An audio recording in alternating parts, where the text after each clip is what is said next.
ચાલો શબ્દના મૂળમાં આપણે કેટલાક જૂના શબ્દો વારંવાર વાપરતા હોઈએ છીએ, બોલતા હોઈએ છીએ, પણ એના મૂળમાં જવાની કોશિશ ઓછી કરીએ છીએ કે એ શબ્દો શેના પરથી બન્યા છે. સુપડા, અત્યારના બાળકને આ વસ્તુની ખબર નથી પડતી. સુપડું અને સાંભેલું, આ બંને શબ્દો વરસાદ આવવાના સંદર્ભમાં, એની માત્રાના સંદર્ભમાં કે કેવો વરસાદ આવે છે એના માટે. તો સુપડાધાર કેમ? હવે એ સુપડું શું કામ કરતું હોય છે? તો કે ઉપરથી નીચે અનાજની ધાર કરીને પાડતું હોય છે કે જેમાંથી ફોતરા પડે તે હવામાં ઉડી જાય અને અનાજ ચોખ્ખું થાય. તો એક ધાર આવતી હોય છે. તો એ સુપડાધાર એટલે પાણીની એવી ધારે વરસાદ વરસી રહ્યો છે કે સુપડામાંથી પાણીની ધાર થતી હોય. તો એવા વરસાદને સુપડાધાર કહેવાય છે.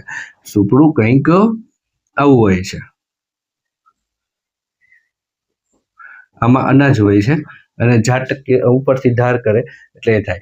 સાંબેલું ધાર, હવે સાંબેલું પણ આપણા રોજબરોજના વપરાતું એક આવું સાધન હતું, જેમાં અહીંયા વચ્ચે પકડી શકાય એવું ખાનું હોય છે અને એને ખાંડવા માટે. તો સાંબેલું કેટલું આમ હાથમાં ન આવે એવું સાંબેલું હોય, તો એનાથી ખાંડતા.